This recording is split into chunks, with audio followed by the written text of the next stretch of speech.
नमस्कार दोस्तों। चैप्टर क्रमांक 3 मैं आपके सामने पेश करता हूँ।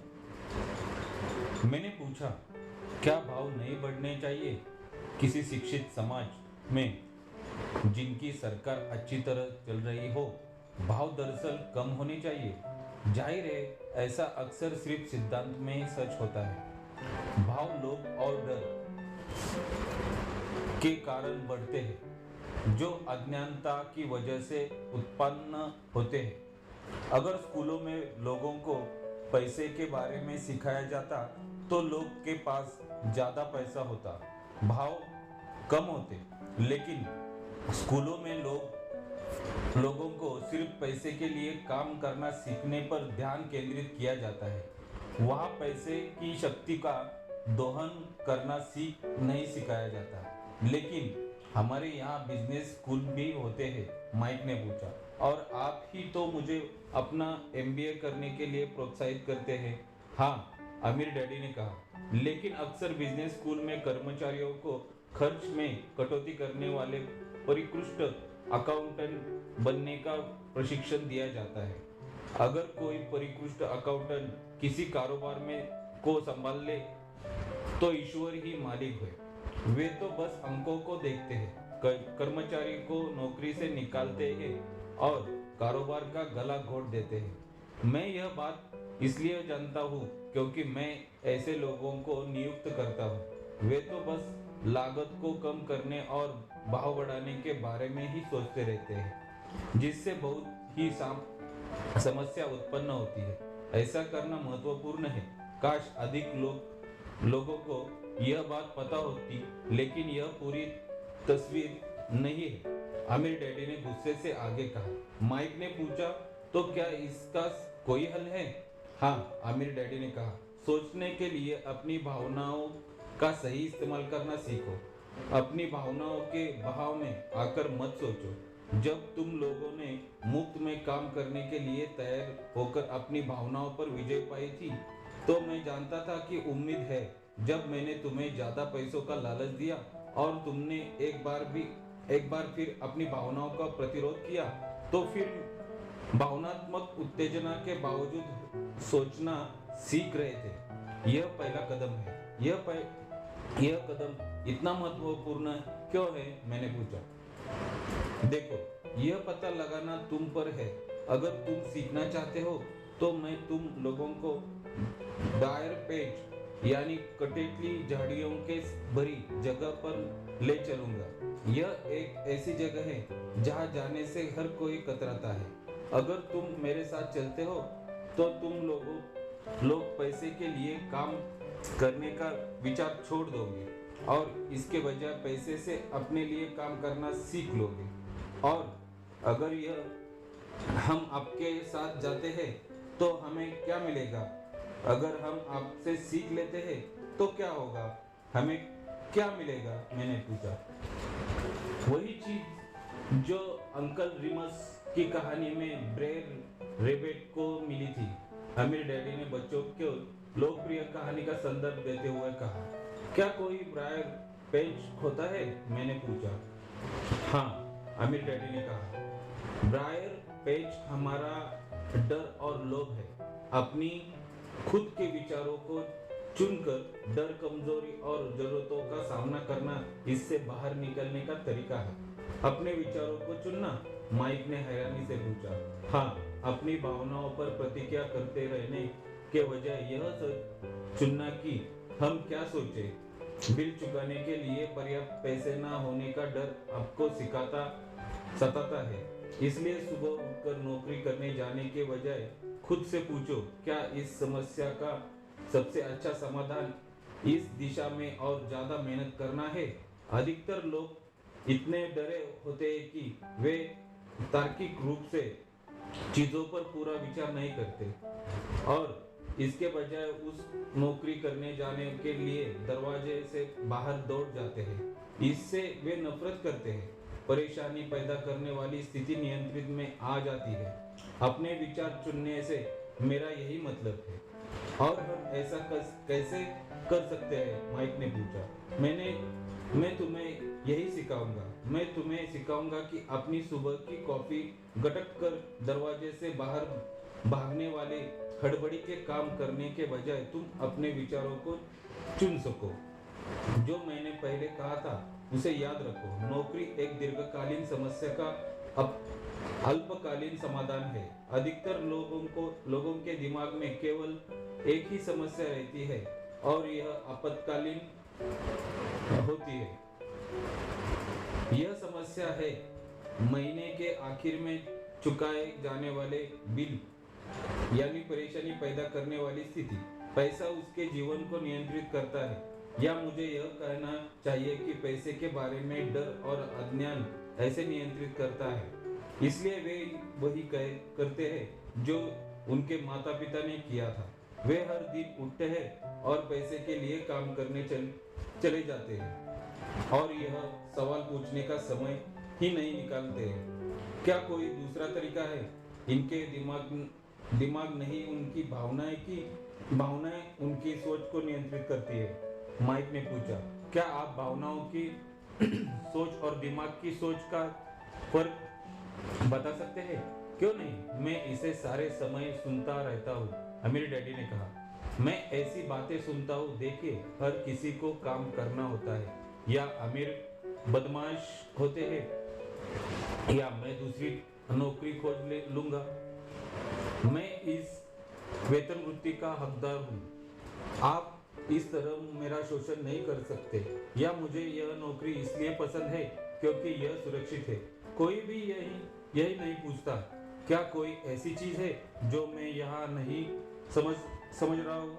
इस सवाल से भावनात्मक विचारों की जंजीर टूट जाएगी और तुम्हें ज्यादा अच्छी तरह सोचने का समय मिल जाएगा। जब हम दोबारा स्टोर की ओर बढ़े तो अमीर डैडी ने स्पष्ट किया कि अमीर लोग सचमुच पैसे बनाते थे, वे इसके लिए काम नहीं करते थे। उन्होंने आगे बताया कि जब माइक और मैं शीशे से 5 सेंट के सिक्के डालते समय सोच रहे थे कि हम पैसे बना रहे थे, तो हम उस तरह सोचने के काफी करीब थे जिस तरह अमीर लोग सोचते थे। समस्या यह थी कि सिक्के डालना सरकार और बैंकों के लिए कानूनी था, लेकिन हमारे लिए गैर कानूनी था। उन्होंने हमें बताया कि शून्य से पैसे बनाने के कानूनी तरीके भी होते हैं। अमीर डैडी ने बाद में बताया कि अमीर लोग जानते हैं कि पैसा एक भ्रम है, जो दरअसल गधे के सामने लटकी गाजर जैसा है। सिर्फ डर और लोभ की वजह से ही अरबों लोग पैसे के भ्रम में फंसे रहते हैं और यकीन करते हैं कि पैसा असली है। यह नहीं है, पैसा दरअसल बनाया गया है। जनता के अज्ञान और विश्वास के भ्रम की वजह से ही ताश का यह महल खड़ा हुआ है। उन्होंने बताया कि पहले अमेरिका में स्वर्ण पैमाना प्रचलित था और बाद में हर डॉलर का नोट दरअसल चांदी का प्रमाण पत्र हो गया। उन्हें इस अफवाह से चिंता हो रही थी कि किसी दिन हम स्वर्ण पैमाने को छोड़ देंगे और हमारे डॉलर के पीछे किसी वास्तविक संपत्ति का समर्थन नहीं होगा। बच्चों, अगर ऐसा होता है तो कोहराम मच जाएगा। गरीब, मध्यवर्गीय और अज्ञानी लोगों की जिंदगी सिर्फ इसलिए बर्बाद हो जाएगी क्योंकि वे यकीन करते रहेंगे कि पैसा वास्तविक है और वे जिस कंपनी या सरकार के लिए काम करते हैं वह उनकी देखभाल करेगी। उनकी बातें दरअसल उस दिन हमें समझ में नहीं आ रही थी, लेकिन आगे के सवालों में इनके काफी समझदारी नजर आई। वह देखना जो दूसरे नहीं देख पाते। जब अमीर डैडी अपने छोटे सुपरमार्केट के बाहर अपने पिकअप ट्रक में चढ़े तो उन्होंने कहा, काम करते रहो बच्चों, लेकिन तुम तनख्वाह की जरूरत को जितनी जल्दी भूल जाओगे तुम्हारी आगे की जिंदगी उतनी ही आसान हो जाएगी। अपने दिमाग का इस्तेमाल करते रहो, मुफ्त में काम करते रहो और जल्द ही तुम्हारा दिमाग तुम्हें पैसे बनाने की तरीके दिखाने लगेगा, जिनसे तुम्हारी इतनी ज्यादा कमाई होगी जितनी कि मैं तुम्हें कभी नहीं दे सकता। तुम ऐसे चीजें देखोगे जो दूसरे लोग कभी नहीं देख पाते। अधिकतर लोग इन अवसरों को भी कभी नहीं देख पाते क्योंकि वे पैसे और सुरक्षा की तलाश करते हैं। इसलिए उन्हें सिर्फ यही मिलता है। जिस पल तुम एक अवसर भाप लेते हो तो तुम जिंदगी भर अवसर भाप सकते हो। जिस पल तुम ऐसा कर लोगे, मैं तुम्हें कोई दूसरी चीज सिखाऊंगा, इसे इसे सीख लोगे तो तुम जीवन के सबसे बड़े जालों में से एक से बच जाओगे। माइक और मैं स्टोर से अपने सामान उठाया और हाथ हिलाकर मिसेज मार्टिन से विदा ली। हम पार्क में जाकर उसी पिकनिक बेंच पर बैठ गए जो कई घंटे तक सोचते थे तथा बात करते रहे। स्कूल में भी हमने अगले सप्ताह सोचा और बातें की। 2 और सप्ताह तक हम सोचते रहे, बात करते रहे और मुफ्त में काम करते रहे। दूसरे शनिवार के अंत में मैं एक बार फिर मिसेज मार्टिन से विदा ले रहा था और कॉमिक बुक स्टैंड को हसरत भरी निगाह से देख रहा था। हर शनिवार की सेल न मिलने के बारे में सबसे दुखद चीज यह थी कि मेरे पास कॉमिक बुक्स खरीदने के लिए कोई पैसा नहीं था। जब मिसेज मार्टिन ने माइक और मुझसे विदा ली तो अचानक मैंने उन्हें एक ऐसी चीज करते हुए देखा जो मैंने उन्हें पहले कभी करते नहीं देखा था। मिसेज मार्टिन कॉमिक बुक के सामने वाले पन्ने को आधे में काट रही थी। उन्होंने कॉमिक बुक का आधा कवर अपने पास रख लिया और बाकी की पुस्तक एक बड़े कार्डबोर्ड बॉक्स में फेंक दी। जब मैंने उनसे पूछा कि वे कॉमिक बुक का क्या करती है तो उन्होंने कहा, मैं उन्हें फेंक देती हूँ। मैं कवर के ऊपर का आधा हिस्सा कॉमिक बुक डिस्ट्रीब्यूटर को दे देती हूँ। जब वह एक नए कॉमिक्स लेकर आता है, वह 1 घंटे में आने वाला है।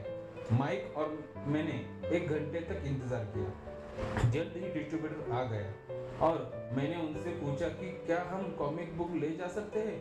मुझे बेहद खुशी हुई जब उसने कहा, तुम उन्हें रख सकते हो बशर्ते तुम इस स्टोर के लिए काम करते हो और उन्हें किसी को ना बेचो। हमारी पुरानी कारोबारी साझेदारी याद है? देखिए, माइक और मैंने इसे पुनर्जीवित कर लिया। माइक के बेसमेंट में एक खाली कमरे का इस्तेमाल करते हुए हमने वहां सैकड़ों कॉमिक बुक्स का ढेर लगाना शुरू कर दिया।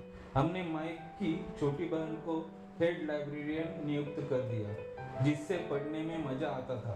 वह लाइब्रेरी में आने वाले हर बच्चे से 10 सेंट लेती थी, जो हर दिन स्कूल के बाद 2:30 बजे से 4:30 बजे तक खुली रहती थी। ग्राहक यानी इलाके के बच्चे 2 घंटे में जितनी चाहे उतनी कॉमिक पढ़ सकते थे। यह उनके लिए बहुत बढ़िया सौदा था, क्योंकि एक कॉमिक 10 सेंट में आती थी और 2 घंटे में वे 5-6 कॉमिक पढ़ सकते थे। माइक की बहन बच्चों के जाते समय उनकी तलाशी लेती थी। इस तरह वह यह सुनिश्चित करती थी कि वे कोई कॉमिक बुक छिपाकर साथ तो नहीं ले जा रहे। वह हिसाब किताब भी देख रही थी और वह लिखती थी कि हर दिन कितने बच्चे आए, वे कौन थे और उनके सुझाव क्या थे। माइक और मैं 3 महीने की अवधि में हर सप्ताह औसत $9.5 कमा रहे थे। हमने उसकी बहन को एक सप्ताह में $1 की तनख्वाह दी और उसे मुफ्त में कॉमिक पढ़ने की अनुमति भी दी। हालांकि यह शायद ही कभी ऐसा करती थी, क्योंकि वह हमेशा पढ़ाई में लगी रहती थी। माइक और मैंने हर शनिवार स्टोर में काम करने और अलग-अलग स्टोर से सारी कॉमिक बुक इकट्ठी करने का अनुबंध कायम रखा। हमने कोई कॉमिक बुक नहीं बेची और इस तरह डिस्ट्रीब्यूटर से किया वादा निभाया। जब कॉमिक बुक की हालत खस्ता हो जाती थी तो हम उन्हें जला देते थे। हमने एक ब्रांच ऑफिस खोलने की कोशिश की, लेकिन हम माइक की बहन जितने विश्वसनीय और समर्पित व्यक्ति को कभी नहीं खोज पाए। एक छोटी उम्र में ही हमें पता चल गया था कि अच्छे कर्मचारी खोजना कितना मुश्किल होता है। लाइब्रेरी खोलने के 3 महीने बाद यहाँ लड़ाई हो गई। पड़ोसी इलाके के कुछ बदमाश लड़के जबरदस्ती अंदर घुस आए और झगड़ने लगे। इस पर माइक के डैडी ने सुझाव दिया कि हम कारोबार बंद कर दें। इस तरह हमारा कॉमिक बुक कारोबार बंद हो गया और हमने सुपरमार्केट में शनिवार को काम करना भी छोड़ दिया। लेकिन अमीर डैडी रोमांचित थे। क्योंकि वे हमें नई चीजें सिखाना चाहते थे। वे खुश थे क्योंकि हमने अपना पहला सबक बहुत अच्छी तरह सीख लिया था। हमने पैसे से अपने लिए काम करना सीख लिया था। सुपरमार्केट में हमें काम के लिए एक तनख्वाह नहीं मिलती थी, इसलिए पैसे बनाने का अवसर पहचानने के लिए हमें मजबूरन अपनी कल्पना का इस्तेमाल करना पड़ा था। कॉमिक बुक लाइब्रेरी हमारा खुद का कारोबार थी। उसकी बदौलत हम अपनी आर्थिक स्थिति का नियंत्रण खुद कर रहे थे। इसके लिए किसी नियोक्ता पर निर्भर नहीं थे। बस सबसे अच्छा पहलू यह था कि जब हम वहाँ शारीरिक दृष्टि से मौजूद नहीं थे, तब भी हमारा कारोबार हमारे लिए पैसे उत्पन्न करता था। हमारा पैसा हमारे लिए काम करता था। तनख्वाह देने के बजाय अमीर डैडी ने हमें अनमोल नसीहत दी थी। इस पर पहला अध्याय खत्म होता है। अध्याय दूसरा, सबक 2, आर्थिक साक्षरता क्यों सिखाए।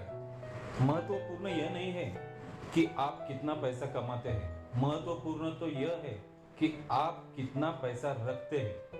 1990 में माइक ने अपने पिता का साम्राज्य संभाल लिया और वास्तव में वह अपने डैडी से भी अच्छा काम कर रहा है।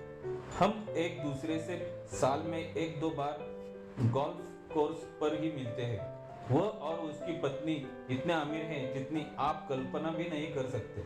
अमीर डैडी का साम्राज्य बेहतरीन हाथों में है और माइक अपने बेटे को अपनी गद्दी संभालने के लिए उसी तरह तैयार कर रहा है जिस तरह उसके डैडी ने हमें तैयार किया था। 1994 में मैं 47 साल की उम्र में रिटायर हो गया। उस वक्त मेरी पत्नी किम 37 साल की थी। रिटायरमेंट का मतलब काम करना छोड़ना नहीं है। हमारे लिए इसका यह मतलब है कि जब तक प्रत्याशित बहुत बड़ी अनहोनियां ही ना हो जाए, तब तक काम करने या ना करने के लिए स्वतंत्र है और हमारी दौलत अपने आप आगे बढ़ती है तथा मुद्रास्फीति की यह दर से ज्यादा तेजी से बढ़ती है। हमारी संपत्तियां इतनी बड़ी हो चुकी है कि खुद ही विकास कर सकती है। यह किसी पेड़ को लगाने जैसा है। आप बरसों तक इसे पानी देते रहते हैं और फिर एक दिन इसे आपकी जरूरत नहीं रह जाती। इसकी जड़ें जमीन में पर्याप्त गहराई तक जम चुकी होती है। फिर पेड़ आपके आनंद के लिए छाया प्रदान करता है। माइक ने साम्राज्य चलाने का निर्णय लिया और मैंने रिटायर होने का। जब भी मैं लोगों के समूहों के सामने बोलता हूँ तो वे मुझसे अक्सर पूछते हैं कि मेरे हिसाब से उन्हें क्या करना चाहिए। मैं कैसे शुरू करूँ? क्या कोई ऐसी पुस्तक है जिसे पढ़ने की आप सलाह देंगे? मुझे अपने बच्चों को तैयार करने के लिए क्या करना चाहिए? कामयाबी का आपका रहस्य क्या है? मैं लाखों करोड़ों कैसे कमा सकता हूँ? जब भी मैं इनमें से कोई सवाल सुनता हूँ तो मुझे नीचे दी गई कहानी याद आती है।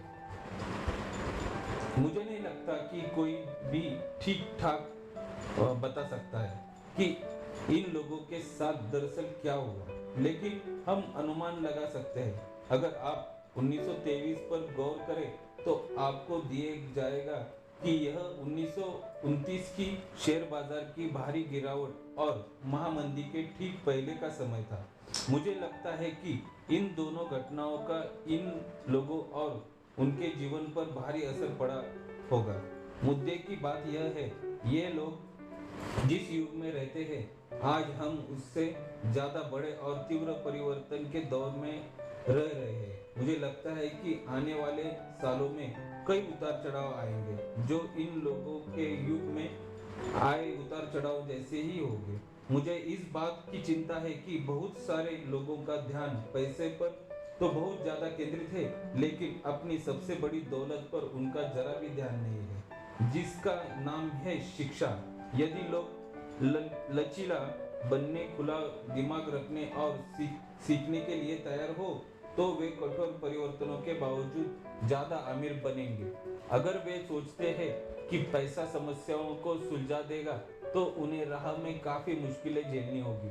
बुद्धिमत्ता समस्याओं को सुलझाती है और पैसा बनाती है। वित्तीय बुद्धि के बिना पैसा जल्दी ही चला जाता है। अधिकतर लोगों को यह एहसास ही नहीं होता कि जीवन में महत्वपूर्ण यह नहीं है कि आप कितना ज्यादा पैसा कमाते हैं, महत्वपूर्ण तो यह है कि आप कितना ज्यादा पैसा अपने पास रख पाते हैं। हम अब से सबने लॉटरी जीतने वाले गरीब लोगों की कहानियां सुनी है, तो अचानक अमीर बन गए, लेकिन कुछ समय बाद एक बार फिर गरीब हो गए। लॉटरी में उन्होंने लाखों करोड़ों डॉलर जीते, लेकिन वे जल्दी ही वहां लौट आए जहां से उन्होंने शुरुआत की थी। यहाँ पेशेवर खिलाड़ियों की कहानियां जो 24 साल की उम्र में हर साल लाखों करोड़ों डॉलर कमाते हैं, लेकिन 10 साल बाद उन्हें मजबूरन किसी पुल के नीचे सोना पड़ता है। मुझे एक युवा बेस्ट बॉल खिलाड़ी की कहानी याद है, जिसके पास एक साल पहले लाखों डॉलर थे। आज 29 साल की उम्र में वह दावा करता है कि उसके मित्रों, वकील और लेखापाल ने उसका पैसा हथिया लिया और वह न्यूनतम वेतन पर कार धोने वाली दुकान में काम करने के लिए मजबूर है। इसे कार धोने वाली दुकान से इसलिए निकाल दिया गया क्योंकि उसने कार पहुंचते समय अपनी चैंपियनशिप रिंग उतारने से इनकार कर दिया था। उसकी कहानी राष्ट्रीय खबरों में आई और वह नौकरी से निकालने के खिलाफ दावा ठोक रहा है तथा भेदभाव का आरोप लगा रहा है। उसका दावा है कि उसके पास बस अंगूठी ही बची है और अगर यह भी उतार गई तो वह अंदर से टूट जाएगा। मैं बहुत से लोगों को जानता हूँ जो तुरंत मिलियनेयर बन गए। हालांकि मुझे खुशी है कि कुछ लोग ज्यादा अमीर बन गए हैं, लेकिन मैं उन्हें चेतावनी देता हूँ कि लंबे समय में यह ज्यादा महत्वपूर्ण नहीं है कि आप कितना ज्यादा पैसा कमाते हैं। महत्वपूर्ण तो यह है कि आप कितना पैसा अपने पास रख पाते हैं और इसे कितनी पीढ़ियों तक रखते हैं। तो जब लोग मुझसे पूछते हैं मैं कैसे शुरू करूं या मुझे बताइए कि फटाफट अमीर कैसे बना जा सकता है, तो मेरे जवाब से वे प्रायतः बहुत निराश होते हैं। मैं बस उनसे वही कहता हूँ जो अमीर डैडी ने मुझसे बचपन में कहा था, अगर तुम अमीर बनना चाहते हो तो तुम्हें वित्तीय दृष्टि से साक्षर बनने की जरूरत है। जब भी मैं अमीर डैडी के साथ होता था तो वे यह विचार हर बार मेरे दिमाग में ठूसते थे। जैसे मैंने कहा था, मेरे शिक्षित डैडी पुस्तक पढ़ने के महत्व पर जोर देते थे, जबकि मेरे अमीर डैडी वित्तीय साक्षरता में माहिर बनने की जरूरत पर जोर देते थे। अगर आप एम्पायर स्टेट बिल्डिंग बनाने जा रहे हैं तो आपको सबसे पहले तो यह करने की जरूरत है कि एक गहरा गड्ढा खोदे और एक मजबूत नींव डालें। अगर आप किसी उपनगरीय इलाके में घर बनाने जा रहे हैं तो आपको बस 6 इंच का कंक्रीट का स्लैब डालने की जरूरत है। अधिकतर लोग अमीर बनने की हसरत में 6 इंच के स्लैब पर एम्पायर स्टेट बिल्डिंग खड़ी करने की कोशिश कर रहे हैं। हमारा स्कूल तंत्र कृषि युग में बना था और आज भी यह बिना नींव वाले मकानों में यकीन करता है। कच्चा फर्श अब भी फैशन में है, इसलिए जब बच्चे स्कूल कॉलेज से निकलते हैं तो उसके पास लगभग कोई वित्तीय नींव नहीं होती है। एक दिन उपनगरीय मकान में जब उन्हें रात को नींद नहीं आती है तो और वे अमेरिकी सपने को देखते हैं, वे गहरे कर्जे में डूब जाते हैं। तो वे फैसला करते हैं कि पैसा की जो समस्या उनके सामने खड़ी है उनका जवाब फटाफट अमीर बनने का कोई तरीका खोजना है। इमारत बनने लगी है, यह तेजी से ऊपर जाती है और जल्दी ही एम्पायर स्टेट बिल्डिंग के बजाय हमारे पास उपनगर की झुकी मीनार आ जाती है। उनकी रातों की नींद एक बार फिर उड़ जाती है।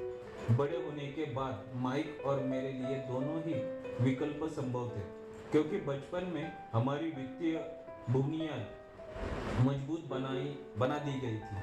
अकाउंटिंग संभवतः संसार का सबसे पेचीदा और नीरस विषय है, लेकिन अगर आप लंबे समय तक अमीर बने रहना चाहते हैं तो यह शायद सबसे महत्वपूर्ण विषय है। अमीर डैडी आपके सामने सवाल यह था कि यह नीरस और जटिल विषय बच्चे को कैसे सिखाया जाए। उन्होंने इसका तोड़ निकाला कि इसे रेखा चित्र के माध्यम से सिखाकर सरल बनाया जाए। मेरे अमीर डैडी ने माइक और मेरे लिए एक मजबूत वित्तीय बुनियाद रखी। क्योंकि हम बच्चे थे, इसलिए उन्होंने हमें सिखाने का एक सरल तरीका इजाद किया। बरसों तक वे सिर्फ रेखा चित्र खींचते थे और शब्दों का इस्तेमाल कम करते थे। माइक और मैं सरल रेखा चित्र की मदद से आर्थिक शब्दावली तथा पैसे के आवागमन को समझते थे। कई साल बाद अमीर डैडी ने उन रेखा चित्रों के अंक जोड़ना शुरू किया। आज माइक ज्यादा जटिल और सूक्ष्म अकाउंटिंग विश्लेषण में माहिर हो चुका है, क्योंकि उसे अपना साम्राज्य चलाने के लिए यह करना ही था। मैं उतना जटिल विश्लेषण नहीं करता क्योंकि मेरा साम्राज्य काफी छोटा है, लेकिन हम दोनों की भी नींव एक सी है। अगले पन्नों में मैं आपको वही सरल रेखा चित्र बताऊंगा जो माइक के डैडी ने हमारे लिए बनाए थे। हालांकि वे बुनियादी है, लेकिन उन रेखा चित्रों ने दो छोटे लड़कों का मार्गदर्शन किया, जिसकी बदौलत वे एक ठोस और गहरी नींव पर काफी दौलत बनाने में सफल हुए।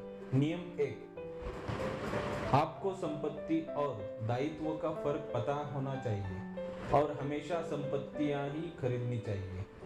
अगर आप अमीर बनना चाहते हैं तो आपको बस इतना ही जानने की जरूरत है। यह पहला नियम है, इस इकलौता नियम है।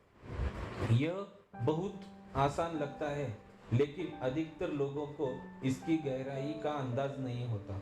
ज्यादातर लोग आर्थिक दृष्टि से संघर्ष सिर्फ इसलिए करते हैं क्योंकि वे संपत्ति और दायित्व का फर्क नहीं जानते।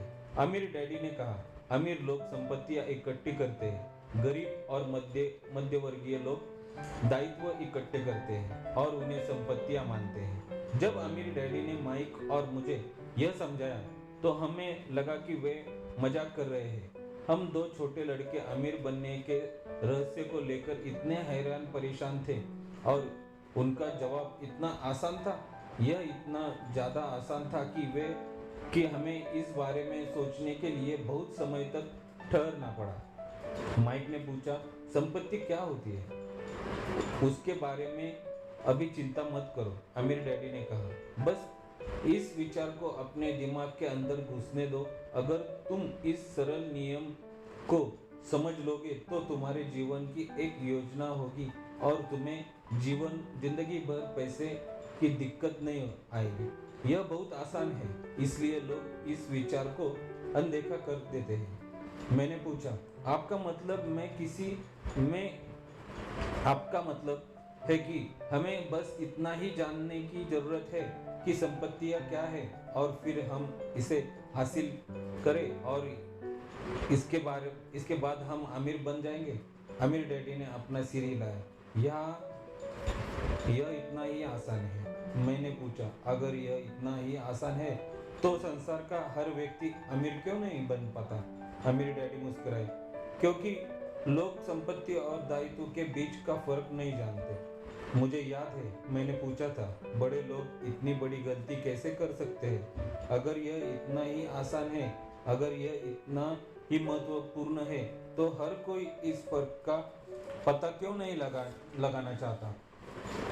संपत्तियां और दायित्व का क्या होता है? यह समझाने में अमीर डैडी को सिर्फ कुछ मिनट लगे। वयस्क होने के बाद मुझे यह दूसरे वयस्कों को समझाने में मुश्किल आती है। यह आसान विचार उन्हें समझ में नहीं आता क्योंकि उन्हें अलग तरीके से शिक्षित किया गया है। उन्हें दूसरे शिक्षित पेशेवरों ने पढ़ाया है, जैसे बैंकर्स, लेखापाल, रियल एस्टेट एजेंट, वित्तीय नियोजन आदि। मुश्किल तब आती है जब इन लोगों से सीखी बातों को भूलने या दोबारा बच्चे बनने को कहा जाता है। बुद्धिमान वयस्क अक्सर महसूस करता है कि आसान परिभाषाओं पर ध्यान देना खुद को नीचे गिराना है। हमारे डैडी किस मतलब कीप इट स्माइल स्टूपिड या कीप इट सुपर सिंपल सिद्धांत में यकीन करते हैं, यानी इसे आसान रखो, मूर्खतापूर्ण रखो या इसे बेहद सरल रखो। इसलिए उन्होंने इसे हमारे लिए आसान बनाया। इससे हमारी वित्तीय बुनियाद मजबूत बन गई। उलझन किस वजह से होती है? इतनी सरल चीज जटिल कैसे बन सकती है? कोई ऐसी संपत्ति क्यों खरीदता है जो दरअसल दायित्व है? इस सवाल का जवाब बुनियादी शिक्षा में पाया जाता है। हम वित्तीय साक्षरता पर नहीं, साक्षरता शब्द पर ध्यान केंद्रित करते हैं। कौन सी चीज संपत्ति है और कौन सी दायित्व, यह शब्दों से समझ नहीं आता है। वास्तव में अगर आप सचमुच दुविधा में पढ़ना चाहते हो तो डिक्शनरी में संपत्ति और दायित्व की परिभाषा देख ले। मैं जानता हूँ कि वह दी गई परिभाषा किसी परिचित लेखापाल को अच्छी लग सकती है, लेकिन दिक्कत यह है कि आम आदमी को उनसे ज्यादा कुछ समझ नहीं आता। लेकिन हम वयस्क लोग अक्सर यह मानने में अपनी तौहीन समझते हैं कि कोई चीज हमें समझ में नहीं आ रही है। हम छोटे लड़कों को अमीर डैडी ने समझाया था, संपत्ति को शब्द से नहीं अंकों से परिभाषित किया जाता है, और अगर तुम अंक नहीं पढ़ सकते तो तुम्हें संपत्ति और जमीन में खुद गड्ढे में कोई अंतर नजर नहीं आएगा। आमिर डैडी कहते थे, अकाउंटिंग में महत्वपूर्ण अंक नहीं होते, बल्कि यह चीज होती है जो अंक आपको बता रहे हैं। यह शब्दों जैसा ही है, शब्द महत्वपूर्ण नहीं होते। महत्वपूर्ण तो वह बात होती है जो शब्दों के जरिए बताई जाती है। अगर तुम अमीर बनना चाहते हो तो तुम्हें अंकों को पढ़ना और समझना आना चाहिए। यह बात मैंने अपने अमीर डैडी से एक बार नहीं 1000 बार सुनी होगी। और मैंने यह भी सुना था, अमीर लोग संपत्तियां इकट्ठी करते हैं और गरीब तथा मध्य वर्गीय लोग दायित्व इकट्ठे करते हैं। संपत्ति और दायित्व के फर्क को इस तरह पहचाना जा सकता है। अधिकतर अकाउंटेंट्स और वित्तीय क्षेत्र के पेशेवर लोग इन परिभाषाओं से सहमत नहीं होते हैं, लेकिन यह आसान रेखा चित्र दो छोटे लड़कों की मजबूत वित्तीय नींव डालने में बड़े काम आते थे। अब आप स्क्रीन पर देख रहे हो, यह एक संपत्ति का कैश फ्लो पैटर्न है। रेखा चित्र का ऊपरी हिस्सा इनकम स्टेटमेंट है, जिसे अक्सर प्रॉफिट एंड लॉस स्टेटमेंट कहा जाता है। यह आय और व्यय का ब्यौरा देता है, कितना पैसा अंदर आया और कितना पैसा बाहर गया। रेखा चित्र का निचला हिस्सा बैलेंस शीट है। इसका यह नाम इसलिए है क्योंकि माना जाता है कि संपत्तियों और दायित्वों को बराबर होना चाहिए। कई वित्तीय नौसिखिए इनकम स्टेटमेंट और बैलेंस शीट के संबंध को नहीं जानते हैं, जबकि इस संबंध को समझना अत्यंत महत्वपूर्ण है। इसलिए जैसा मैंने पहले कहा था, मेरे अमीर डैडी ने दो छोटे लड़कों को आसान शब्दों में बताया, संपत्तियां सबकी जेब में पैसे डालती है। अच्छी, सरल और उपयोगी परिभाषा। अब आपको स्क्रीन पे दूसरा पैटर्न दिखाई दे रहा होगा। यह एक दायित्व का कैश फ्लो पैटर्न है। अब जब संपत्तियों और दायित्वों का रेखा चित्रों के माध्यम से समझा दिया गया, तो मेरी परिभाषाओं को शब्दों में समझना ज्यादा आसान हो सकता है। संपत्ति वह चीज है जो मेरी जेब में पैसे डालती है। दायित्व वह चीज है जो मेरी जेब से पैसे बाहर निकालती है। आपको दरअसल बस इतना ही जानने की जरूरत है। अगर आप अमीर बनना चाहते हैं तो बस जिंदगी भर संपत्तियों खरीदते रहे। अगर आप गरीब या मध्य वर्गीय बनना चाहते हैं तो जिंदगी भर दायित्व खरीदते रहो। चाहे शब्दों की हो या अंकों की, निरक्षरता ही वित्तीय संघर्ष की जड़ है। अगर लोगों को आर्थिक मुश्किलें आ रही है तो इसका मतलब है कि शब्दों या अंकों में ऐसा कुछ है जिसे वे समझ या पढ़ नहीं पा रहे हैं। अमीर लोग इसलिए अमीर है क्योंकि वे इस मामले में पैसे की तंगी झेलने वाले लोगों से ज्यादा साक्षर है। इसलिए अगर आप अमीर बनना चाहते हैं और अपनी दौलत को कायम रखना चाहते हैं तो वित्तीय दृष्टि से साक्षर होना महत्वपूर्ण है, शब्दों में भी और अंकों में भी। रेखा चित्र में जो तीर लगे हैं वे नकदी के प्रवाह या कैश फ्लो की दिशा बताते हैं। सिर्फ अंकों से ही पूरी बात समझ में नहीं आ जाती है। जिस तरह की संबंध के बाहर शब्दों का अर्थ गुम हो जाता है। महत्वपूर्ण तो वह कहानी है जो अंक या शब्द बता रहे हैं। किसी वित्तीय रिपोर्ट के अंकों को पढ़ना कहानी खोजने की तरह है। पैसा किस बात जा रहा है, इस बात की कहानी। 80% परिवारों की वित्तीय कहानी यह होती है कि वे आगे बढ़ने के लिए कठोर श्रम करते हैं। बहरहाल उनकी यह कोशिश बेकार जाती है क्योंकि वे अपने जीवन संपत्तियों खरीदने के बजाय दायित्व खरीदने में लगा देते हैं। अब स्क्रीन पे जो आपको दिख रहा है वह एक गरीब व्यक्ति का कैश फ्लो पैटर्न है और यह मध्य वर्ग के एक व्यक्ति का कैश फ्लो पैटर्न है। उसी तरह यह एक दौलतमंद आदमी का कैश फ्लो पैटर्न है। जाहिर है इन सभी रेखा चित्रों को कुछ ज्यादा ही सरल बनाया गया है। हर एक को जिंदा रहने के लिए बहुत से काफी खर्च करने पड़ते हैं। हम सभी को रोटी और कपड़े और मकान की जरूरत होती है। ये रेखा चित्र बताते हैं कि गरीब मध्यवर्गीय और अमीर आदमियों के जीवन में पैसा किधर से आता है और किधर जाता है। कैश फ्लो ही यह कहानी बताता है कि कोई व्यक्ति अपने पैसे को कैसे संभालता है। मैंने यह अध्याय अमेरिका के सबसे अमीर लोगों से शुरू किया था।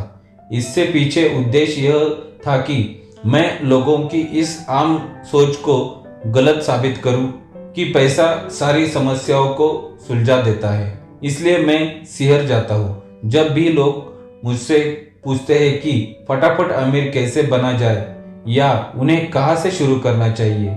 मैं अक्सर सुनता हूं मैं कर्ज में हूं इसलिए मुझे ज्यादा पैसे कमाने हैं। लेकिन प्रायतः ज्यादा पैसे से समस्या नहीं सुलझती है। वास्तव में इससे समस्या बढ़ सकती है।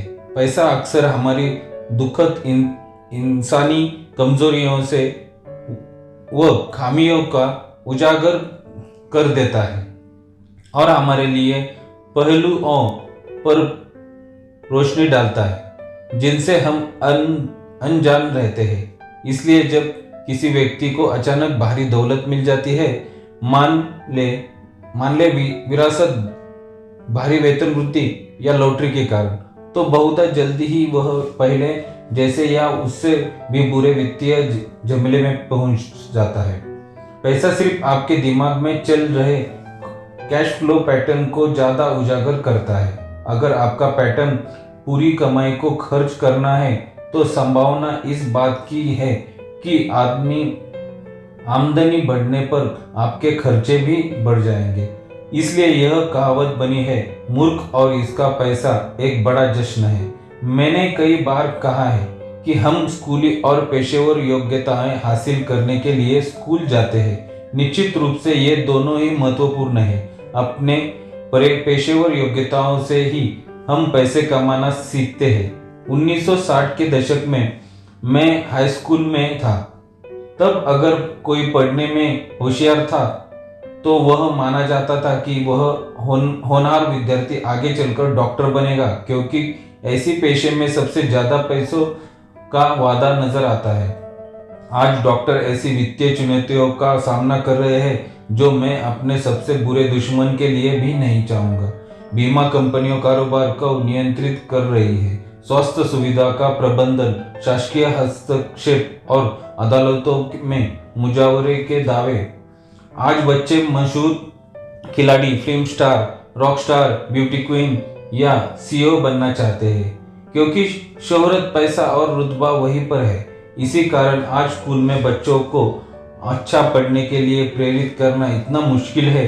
वे जानते हैं कि पेशेवर सफलता का अब शैक्षणिक सफलता से कोई सीधा संबंध नहीं है, जैसा कभी था। क्योंकि स्कूल कॉलेज से निकलते वक्त विद्यार्थियों के पास वित्तीय योग्यता नहीं होती है, इसलिए लाखों करोड़ों शिक्षित लोग अपने पेशे में तो सफल हो जाते हैं, लेकिन इसके बावजूद पैसों की तंगी झेलते रहते हैं। ज्यादा कड़ी मेहनत करने के बाद भी वे अपने समस्याओं से नहीं उबर पाते। उनकी शिक्षा में कमी यह नहीं है कि उन्हें पैसा कमाने नहीं सिखाया गया, कमी तो यह है कि उन्हें पैसे का प्रबंध करना नहीं सिखाया गया। इसे वित्तीय योग्यता का कहा जाता है। पैसा कमाने के बाद उसके साथ क्या किया जाए, ऐसे दूसरे लोगों से कैसे सुरक्षित रखा जाए, इसे ज्यादा लंबे समय तक अपने पास कैसे रखा जाए और उस पैसे से अपने लिए कड़ी मेहनत कैसे कराई जाए। ज्यादातर लोग यह नहीं समझ पाते कि वे उनके सामने पैसे की समस्या इसलिए है क्योंकि वे कैश फ्लो को नहीं समझते हैं।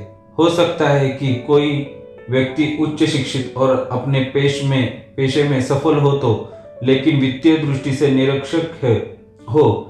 ये लोग अक्सर जरूरत से ज्यादा कड़ी मेहनत करते हैं, क्योंकि उन्होंने कड़ी मेहनत करना तो सीखा है, लेकिन यह नहीं सीखा है कि पैसे से अपने लिए कड़ी मेहनत कैसे कराई जाए। वित्तीय स्वप्न की खोज के वित्तीय दुख में बदलने की कहानी। मेहनती लोगों की आम कहानी एक तयशुदा ढेरों पर चलती है। नवविवाहित, खुश और उच्च शिक्षित पति पत्नी किराए के एक सैकड़े अपार्टमेंट में रहने लगते हैं, परंतु उन्हें लगने लगता है कि वे पैसे बचा रहे हैं, क्योंकि दो लोग एक अकेले व्यक्ति जितने ही खर्च में रह सकते हैं। समस्या यह है कि अपार्टमेंट छोटा है। अपने सपनों का मकान खरीदने के लिए वे पैसे बचाने का निर्णय लेते हैं ताकि उनके बच्चे हो सके। अब उनके पास 2 आदमियां हैं और वे अपने करियर पर ध्यान केंद्रित करते हैं। उनकी आमदनी बढ़ने लगती है। जैसे जैसे उनकी आमदनी बढ़ती है, उनके खर्चे भी बढ़ जाते हैं। अब मैं आपको स्क्रीन पे एक पैटर्न दिखा रहा हूं, इनकम स्टेटमेंट और बैलेंस शीट। टैक्स ज्यादातर लोगों को सबसे बड़ा खर्च होता है। कई लोग सोचते हैं कि यह इनकम टैक्स है, लेकिन अधिकतर अमेरिकी लोगों के लिए सबसे बड़ा टैक्स होता है जो सामाजिक सुरक्षा टैक्स। कर्मचारी को लगता है कि सामाजिक सुरक्षा टैक्स और मेडिकेयर टैक्स कुल मिलाकर लगभग 7.5% होता है, लेकिन वास्तव में यह 15% होता है, क्योंकि आपके नियोक्तों को भी सामाजिक सुरक्षा टैक्स में अपना हिस्सा मिलना होता है। सारांश यह है कि यह वह पैसा है जो नियोक्ता आपको नहीं दे सकता। इससे भी बढ़कर आपके वेतन में से जो सामाजिक सुरक्षा टैक्स का पैसा काटा गया है और जो पैसा आपको मिलने से पहले ही सीधे सामाजिक सुरक्षा टैक्स में चला गया, उस पर भी आपको इनकम टैक्स देना होगा। युवा पति पत्नी की ओर लौटते हैं। अपनी आमदनी बढ़ रही है, इसलिए वे अपने सपनों को मकान खरीदने का निर्णय लेते हैं। एक बार जब वे अपने मकान में पहुंचते हैं तो उन पर एक नया टैक्स लगने लगता है, जिसे प्रॉपर्टी टैक्स कहा जाता है। आगे आपको पैटर्न दिख रहा है इनकम स्टेटमेंट बैलेंस शीट का, वही। फिर वे अपने नए घर से मेल खाती नई कार, नया फर्नीचर और नए उपकरण खरीद लेते हैं। अचानक वे जागते हैं और पाते हैं कि उनके दायित्वों वाला कॉलम मॉर्गेज और क्रेडिट कार्ड से कर्ज से भर चुका है। उनके दायित्व बहुत बढ़ गए हैं। अब वे चूहा दौड़ में फंस चुके हैं। बहुत जल्दी ही एक बच्चा हो जाता है और वे पहले से ज्यादा कड़ी मेहनत करते हैं। यह प्रक्रिया खुद को दोहराती है। ज्यादा ऊंची आमदनी की वजह से ज्यादा ऊंचे टैक्स लगते हैं, जिसे सबसे ऊंची टैक्स दर में पहुंचाना भी कहा जाता है। तभी उन्हें डाक में एक क्रेडिट कार्ड मिलता है। वे उसका इस्तेमाल करते हैं। उस पर वे जितना कर्ज ले सकते हैं उतना ले लेते हैं। कुछ समय बाद एक लोन कंपनी फोन करके कहती है कि उनकी सबसे बड़ी संपत्ति यानी उनके मकान का मूल्य बढ़ गया है, क्योंकि उनकी कर्ज लेने की पात्रता बहुत अच्छी है। इसलिए कंपनी उनके सामने एकीकृत ऋण का प्रस्ताव रखती है और उन्हें बताती है कि समझदारी इसी में है कि वे ऊंचे ब्याज वाले उपभोक्ता ऋण से पीछा छुड़ा ले और अपने क्रेडिट कार्ड का कर्ज चुका दे।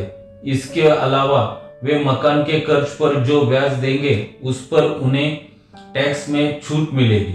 वे मान जाते हैं और ऊंची ब्याज दरों वाले क्रेडिट कार्ड का भुगतान कर देते हैं। अब वे राहत की सांस लेते हैं। उन्होंने क्रेडिट कार्ड का हिसाब साफ कर दिया है।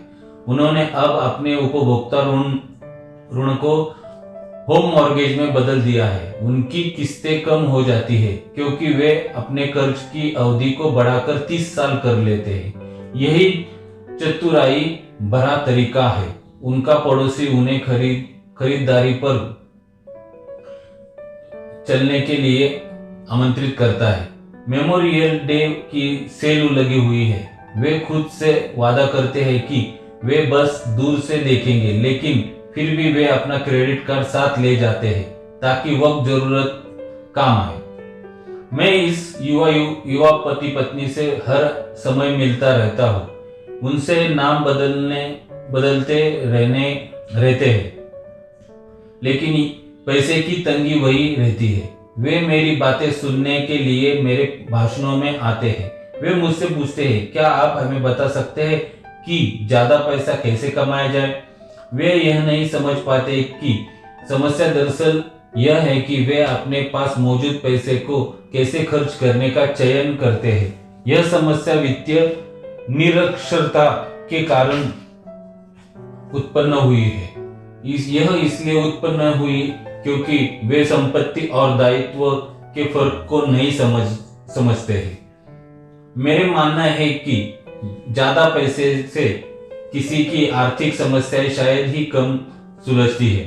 समस्याएं तो समझदारी से सुलझती है। मेरा मित्र कर्ज में फंसे लोगों से बार बार एक ही बात कहता है, अगर तुम्हें लगता है कि तुमने खोद कर खुद को गड्ढे में फंसा लिया है तो खोदना बंद कर दो। बचपन में मेरे डैडी अक्सर हमसे कहते थे कि जापानी 3 शक्तियों को महत्वपूर्ण मानते थे, तलवार की शक्ति, रत्न की शक्ति और दर्पण की शक्ति। तलवार हथियारों की शक्ति का प्रतीक है। अमेरिका ने हथियारों पर ट्रिलियनों डॉलर खर्च किए हैं और इस वजह से वह आज संसार के सबसे शक्तिशाली देशों में से एक है। रत्न पैसे की शक्ति का प्रतीक है। इस कहावत में कुछ सच्चाई है। स्वर्णीय नियम याद रखो, जिसके पास स्वर्ण है वही नियम बनता है। दर्पण आत्मज्ञान की शक्ति का प्रतीक है। जापानी किंवदंती के अनुसार आत्मज्ञान को इन तीनों शक्तियों में सर्वाधिक मूल्यवान माना जाता है। गरीब और मध्यवर्गीय लोग अक्सर पैसे की शक्ति को खुद पर हावी होने देते हैं। वे सुबह उठकर कड़ी मेहनत वाली नौकरी करने चले जाते हैं और खुद से ही यह नहीं पूछते कि वो क्या ऐसा करने में समझदारी है। हर सुबह नौकरी करने जाकर वे दरअसल अपने ही पैरों पर कुल्हाड़ी मार रहे हैं। पैसे की पूरी समझ न होने से बहुसंख्य लोग पैसे की प्रबल शक्ति को यह इजाजत दे देते हैं कि वह उन्हें नियंत्रित कर ले। अगर वे दर्पण की शक्ति को इस्तेमाल करते तो वे खुद से ही यह सवाल पूछते, क्या इसमें समझदारी नजर आती है? अक्सर अपनी आंतरिक समझदारी, अपने भीतर की प्रतिभा पर भरोसा करने के बजाय ज्यादातर लोग भीड़ के साथ साथ चलने लगते हैं। वे वही करते हैं जो बाकी सभी लोग करते हैं। सवाल पूछने के बजाय वे अनुसरण करते हैं। अक्सर वे परवाह नहीं करते वही दोहराते हैं जो उन्हें बताया गया है। डाइव सर्विंग करो। अपने धन का निवेश अलग अलग जगह करो। आपका मकान एक संपत्ति है। आपका मकान आपके सबसे बड़ा निवेश है। अधिक कर्ज लेने पर आपको टैक्स में ज्यादा छूट मिलती है। सुरक्षित नौकरी खोजो, गलतियां मत करो, जोखिम मत लो। कहा जाता है कि श्रोता समूह के सामने बोलने का डर ज्यादातर लोगों को मौत के डर से भी ज्यादा भयावह लगता है।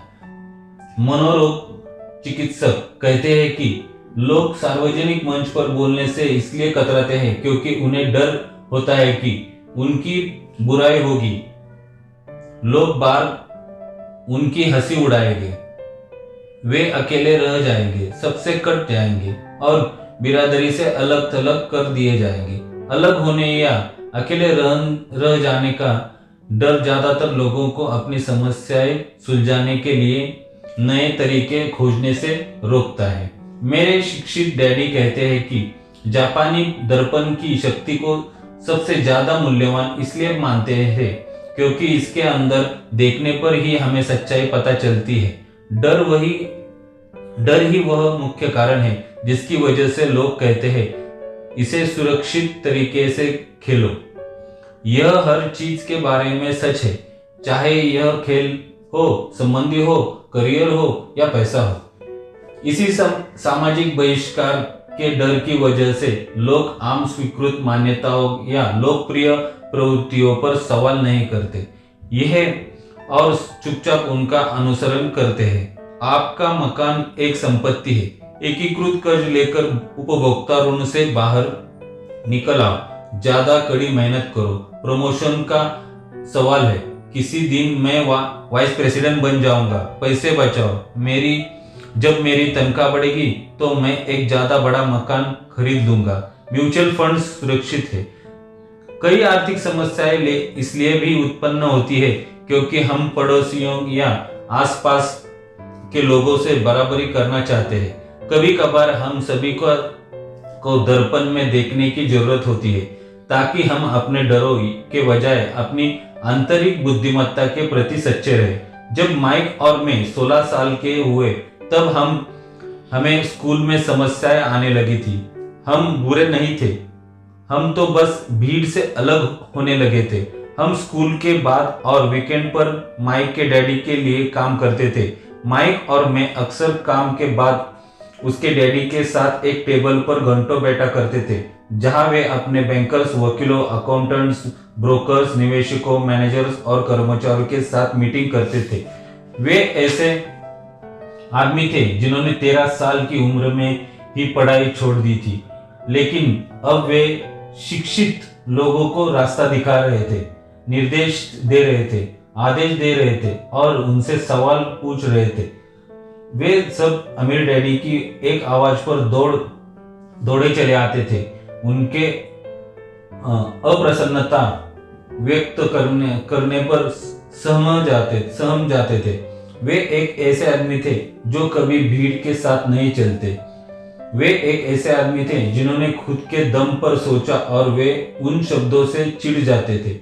हमें इसे इस तरह इसलिए करना है क्योंकि सभी लोग इसे इस तरह करते हैं। वे नहीं कर सकता शब्दों से भी नहीं नफरत करते थे।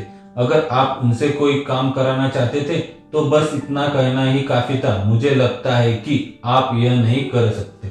माइक और मैंने उनकी मीटिंग्स में बैठकर जितना कुछ सीखा उतना हमने स्कूल के सारे बरसों में भी नहीं कभी सीखा, कॉलेज में भी नहीं। माइक के डैडी के पास किताबी ज्ञान नहीं था, लेकिन वे वित्तीय रूप से शिक्षित थे और इस कारण सफल भी थे। उन्होंने हमसे बार बार कहा, एक बुद्धिमान व्यक्ति अपने से ज्यादा बुद्धिमान लोगों को नौकरी पर रख लेता है। इसलिए माइक और मुझे बुद्धिमान लोगों की बातें घंटों तक सुनने और सीखने का लाभ मिला। लेकिन इसकी वजह से माइक और मैं उच्च प्रचलित सामाजिक मान्यता के साथ नहीं चल पाए। जो हमारे शिक्षक सिखाते थे। इस कारण कई समस्याएं खड़ी हो गई। जब भी टीचर कहते थे अगर तुम्हें अच्छे ग्रेड नहीं मिलते हैं तो तुम बाहर की दुनिया में अच्छा प्रदर्शन नहीं कर सकते, तो माइक और मैं बस इतनी बाहें चढ़ा लेते थे। जब हमें घिसे पिटे ढर्रे का अनुसरण करने और नियमों का अक्षरशः पालन करने को कहा जाता था, तो हम देख सकते थे कि स्कूल किस तरह रचनात्मक को हतोत्साहित करता है। हम अमीर डैडी की इस बात का मतलब समझने लगे थे कि स्कूल किस तरह बनाए गए हैं ताकि अच्छे मालिक नहीं अच्छे कर्मचारी तैयार हो सके। कभी कभार माइक या मैं टीचर से पूछते थे कि हम जो पढ़ रहे हैं उसकी असली जिंदगी में क्या उपयोगिता है, या हमें धन और उसकी कार्यशैली के बारे में क्यों नहीं पढ़ाया जाता है। बाद वाले सवाल का हमें प्रायतः यह जवाब मिलता था कि पैसा महत्वपूर्ण नहीं है और अगर हम अच्छी तरह पढ़ाई करेंगे तो पैसा अपने आप मिलने लगेगा। पैसे की शक्ति के बारे में हम जितना ज़्यादा जानते थे, हम अपने शिक्षकों और सहपाठियों से उतना ही दूर होते थे। मेरे उच्च शिक्षित डैडी ने कभी मेरे ग्रेड्स पर नाराजगी व्यक्त नहीं की, लेकिन हमारे बीच पैसों के बारे में वाद विवाद होने लगे। जब मैं 16 साल का था तब तक शायद मेरी वित्तीय बुनियाद मेरे मम्मी डैडी से कहीं बेहतर हो गई थी। मैं बही खाते बना सकता था और टैक्स अकाउंट्स, कंपनी के वकीलों, बैंकर्स, रियल एस्टेट ब्रोकर्स, निवेशकों आदि की बातें सुनता था। इसके विपरीत मेरे डैडी दूसरे शिक्षकों से बातें करते थे। एक दिन मेरे डैडी ने मुझे बताया कि हमारा मकान उनकी सबसे बड़ी संपत्ति था। इस बात से एक अप्रिय बहस छिड़ गई जब मैंने उन्हें दिखाया कि मेरे हिसाब से मकान अच्छा निवेश क्यों नहीं था। ऊपर दिए अभी आपको स्क्रीन पर दिए गए रेखाचित्र अपने मकान के बारे में मेरे अमीर डैडी और गरीब डैडी के बीच की अलग अलग अनुभूतियां को दर्शाता है। एक डैडी सोचते थे कि उनका मकान संपत्ति है, जबकि दूसरे डैडी सोचते थे कि यह दायित्व है। मुझे याद है कि मैंने नीचे दिए रेखाचित्र बनाकर अपने डैडी को कैश फ्लो की दिशा दिखाने की कोशिश की थी। मैंने उन्हें यह भी बताया था कि मकान मालिक बनने के साथ मकान से जुड़े दीगर खर्च भी बढ़ जाते हैं। ज्यादा बड़े मकान का अर्थ था ज्यादा बड़े खर्च, और इसका मतलब यह था कैश फ्लो व्यय वाले कॉलम से होकर बाहर चला जाता था। आज भी लोग मेरे इस कथन को चुनौती देते हैं कि मकान संपत्ति नहीं है। मैं जानता हूँ कि खुद का मकान कई लोगों का सपना होता है और उनका सबसे बड़ा निवेश भी, और अपने मकान का मालिक बनना कुछ नहीं से बेहतर है। मैं तो बस इस लोकप्रियता मानता को देखने का एक वैयक्तिक तरीका सुझाना चाहता हूँ। अगर मेरी पत्नी और मैं एक ज्यादा शानदार मकान खरीदते हैं तो हम जानते हैं कि यह संपत्ति नहीं होगा, यह एक दायित्व होगा, क्योंकि यह हमारी जेब से पैसा निकालेगा। तो यह वह तर्क है जो मैं देखता हूँ। वास्तव में मुझे उम्मीद नहीं है कि ज्यादातर लोग इससे सहमत होंगे, क्योंकि आपका मकान एक भावनात्मक चीज है और जब पैसे की बात आती है तो ज्यादा भावनाएं रखने पर वित्तीय बुद्धि प्रायतः कम हो जाती है। मैं अपने खुद के तजुर्बे से मानता हूं कि पैसा हर निर्णय का भावनात्मक बना देता है। धन्यवाद। अगला चैप्टर आपको हमारे YouTube चैनल टॉकिंग बुक्स पर मिलेगा। कृपया आप हमारे YouTube चैनल को सब्सक्राइब कीजिए।